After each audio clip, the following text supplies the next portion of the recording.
What's going on? Is Anton from antondaniels.com. I appreciate you guys for continuing to rock with me. Heading into the office. It's Wednesday as of the recording of this video. All work, no play today. Flew out Monday. Had to take care of some stuff in Atlanta. Came back Tuesday. Worked really hard. Today is Wednesday. And we're going to dedicate ourselves to our job. And then I got a late flight. Got a 12-hour flight that I got to take later on tonight because I got to head over to Romania. But it's all work, no play, because similar to corporate executives and people that own their own companies, there is no days off. What people don't know is that for regular everyday workers, you get to schedule your PTO. Hey, I'm going to take off during the holidays and all of that. That's not what happens when you own your own company. That's not what happens when you get to certain levels in corporate America. You schedule your time off when it's convenient for the company because the company's priorities is more important than yours. So the company can't fail. They can't just shut everything down. There's always going to be people working on holidays. And that's kind of the burden yet reward that comes along with working your own company. All right. So we got to make sure that everything is recorded, taken care of, scheduled to go out, all of that, because you should not have an interruption in your entertainment or what you got going on just because I have to take a 12-hour flight. Right. So that's what we're working on today. It's all work, no play, all games, all gas. Games is put away, gas, no breaks, and we're going to run it up. You know what I'm saying? So make sure y'all tap into the Patreon. Link is in the description. Also, Teach Henley, 40% off your first order, 20% off for life. And then get your tickets to come and kick it with me in Atlanta on November 2nd. Discount code Anton. All of that's going to be pinned to the top of the chat. And Detroit on December 14th. So it's going to be absolutely awesome of a time. Not this weekend, but next weekend. We're going to be in Atlanta, and that's going to be the first show that we kick off. Let's rant about it, and it's going to be a great time, I promise you. Anyways, aside from that, I'm more concerned about what's going on with this whole election interference thing, right? Because for those of us that care, we've been screaming to the top of the roof, or at the top of the roof, about why they are so concerned and dedicated towards not only marketing Donald Trump as a felon or whatever with these bogus charges, and we know what's happening in New York as far as the appeals court absolutely wringing out, the prosecuting attorneys and things like that for what they tried to get Trump for as far as overvaluing companies and all of that nonsense. Banks is like, man, what is y'all talking about? We know that was all, focused on trying to make sure that Donald Trump suffers and that people not only are not interested in voting for him, but that possibly he get removed from certain ballots. They tried that too. We also are familiar with a lot of election interference that's going on. Over in California, they find the ballots inside of storm drains. In Georgia, the voting machines is automatically turning the vote blue. It's in Michigan, even here in Michigan, there are certain cities and things that's happening where people are being prosecuted now that they're getting caught voting multiple times. People that work for, the actual, whatever it is, the election people or whatever, they're finessing. And so we got to be very vigilant and careful because I believe that there are certain sides that are willing to steal this election by any means necessary. And then that moves me all the way back down to Georgia. Now, for those of you that may not be familiar, Fani Willis is the Fulton County District Attorney that also just won her primary a couple months ago. And obviously she'll be voted in for another term because she has the support of the black church and the support of the black community. And they're going to stay on code regardless of whether her integrity is compromised. But she's the Fulton County District Attorney that got caught having an affair with the married guy, but at the same time, she was paying him an egregious amount of money while saying that they apparently are taking trips and they would go 50-50. She would just pay him cash. So there's no real record of that. And her integrity is 100% compromised. And it first started even with the YSL trial, right? And that the attorneys for the YSL trial was like, yo, this woman is finessing.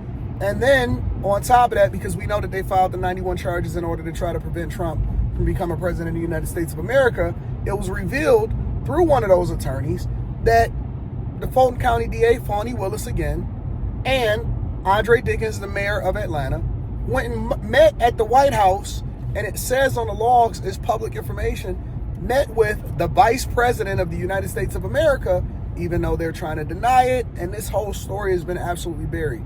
So then I'm like, why is nobody talking about this? Why is major news outlets not picking this up? Why is this not a big deal? And I've been talking about this way before the election because, see, we've been covering the migrant crisis. We've been covering everything that's happened, at the borders. We've been covering inflation. We've been covering this Fani Willis case, and we've been tying it all together. But again, we didn't have the visibility and the platform to ultimately promote it, right? So now you see Nathan Wade, which was the guy that obviously she was having an affair with. And remember, this all started with his ex-wife basically bringing him to the front of the congregation. Somehow, some way, his divorce proceedings was sealed. And everything is just so fishy. Everything is dirty. Everything is messy. But as you've seen, Kamala Harris preaching on the black churches, Jamal Bryant's pulpit, which was an abomination in itself. This is the same man that came out and endorsed Fani Willis. So they got one big petri dish of networking. That's what they would call it. Networking, community leaders, political influence, influencers, business people, mayors, all of this stuff. And it all is right there in Atlanta and in Washington, D.C. and across the United States of America, because we don't even know what we don't know. But all of these people are out here doing the things that I don't think that they should be doing. And it's all in the name of, in my opinion, trying to prevent Donald Trump while also promoting themselves, trying to prevent Donald Trump from becoming president of the United States of America. We all know about assassination attempts. We all know about everything that's happened to him. In my personal opinion, I just don't think that it's meant for the devil to succeed. And so that's why you see him surviving. That's why you see him ultimately still in this position. They're trying to get us to vote based off of identity politics. It was revealed yesterday in a bombshell report that Nathan Wade testified that he met with the Department of Justice in the White House. Why would you be meeting with the Department of Justice in the White House? And then he had to take a racketeering case, a racketeering course to be able to file the charges and participate in trying to bring Trump down with this election interference thing that I'm labeling it, right? It's all messy. It's all silly. It's all dirty, in my opinion. And I believe that the truth ultimately has to come out. You can't keep doing things in the dark and think that it's not going to come to the light. It's not just Diddy that's out here doing wild stuff. It's a lot of these people that's out here doing wild stuff. And I'm wondering, even if the whole list is going to be revealed about who was actually in these freak-offs with Diddy, depending on if they want to release the tapes. Because, man, listen, everybody is powerful. Everybody got influence.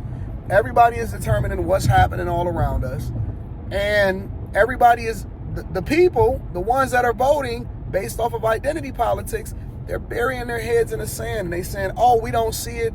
Oh, it's all bad man orange.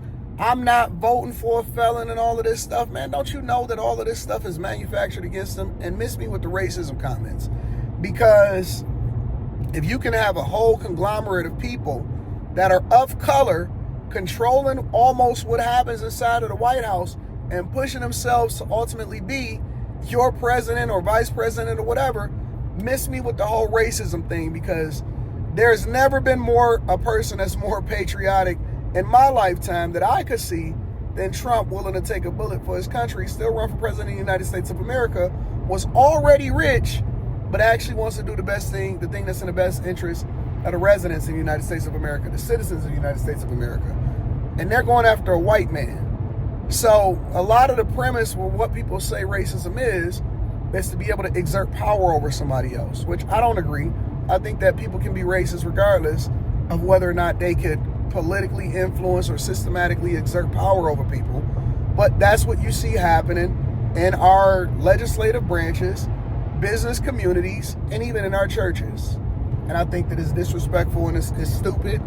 Obviously, it's egregious, but it's crazy. But we gonna deep dive into it. We gonna deal with it. Make sure y'all tap into the Patreon again. Get your tickets.